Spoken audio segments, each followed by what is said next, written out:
যে সমাজে ব্যভিচার ব্যাপক আকার ধারণ করে সে সমাজের মানুষ পশুর চেয়ে নিকৃষ্ট হয়ে যায়।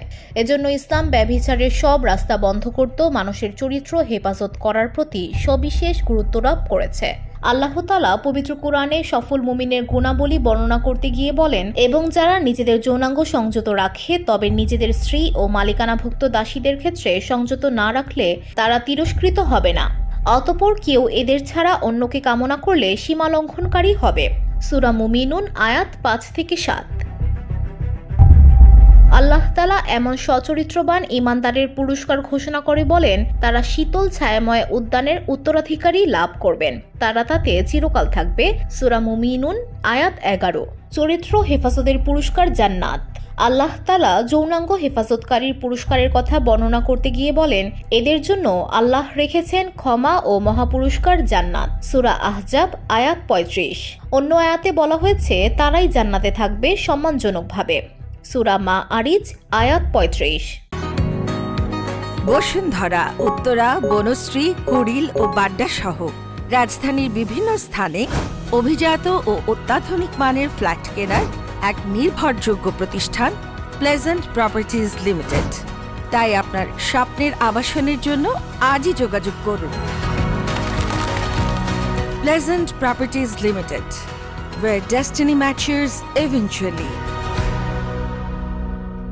রাসূল সাল্লাল্লাহু আলাইহি সাল্লাম মেরাজের রাতে ব্যভিচারের শাস্তি দেখে এসেছেন। পরবর্তীতে তিনি সাহাবায়ে কেরামের কাছে তা বর্ণনা করেছেন। তিনি বলেন, আমরা চুলার মতো একটা গর্তের কাছে পৌঁছালাম। দেখলাম এতে বেশ কিছু উলঙ্গ নারী পুরুষ রয়েছে, আর নিচের দিক থেকে বের হওয়া আগুনের লেলিহান শিখা তাদের স্পর্শ করছে। যখনই লেলিহান শিখা তাদের স্পর্শ করে তারা উচ্চ আওয়াজে চিৎকার করে ওঠে। তারা হলো ব্যভিচারী নারী পুরুষ। সহিহ বুখারী হাদিস ৭০৪৭। মহানবী সাল্লাল্লাহু আলাইহি সাল্লাম ব্যভিচার থেকে বেঁচে থাকার কৌশল বলে দিয়েছেন। হযরত আবু উমামা বাহিলি রাদিয়াল্লাহু বলেন, এক যুবক রাসূল সাল্লাল্লাহু আলাইহি সাল্লামের কাছে এসে বলল, হে আল্লাহর নবী, আপনি কি আমাকে ব্যভিচারের অনুমতি দেবেন? তখন উপস্থিত লোকজন তার ওপর ক্ষোভ প্রকাশ করল, কিন্তু মহানবী সাল্লাল্লাহু আলাইহি সাল্লাম বললেন, তাকে কাছে আনো। তিনি তাকে কাছে ডাকলেন এবং বললেন, তুমি কি এটি তোমার মায়ের জন্য পছন্দ করবে?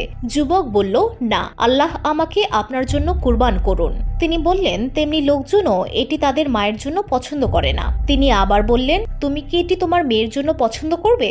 যুবক বলল, না, আল্লাহ আমাকে আপনার জন্য কুরবান করুন। মহানবী সাল্লাল্লাহু আলাইহি সাল্লাম বললেন, তেমনি লোকজনও এটি তাদের মেয়েদের জন্য পছন্দ করে না। এরপর থেকে ওই যুবকের কাছে ব্যভিচার থেকে বেশি ঘৃণিত আর কিছুই ছিল না। ব্যভিচারী ব্যক্তি যদি বিষয়টা একটু ভাবে, তাহলেই সে এমন গর্হিত কাজ থেকে বিরত থাকতে বাধ্য। VOD Bangla news desk.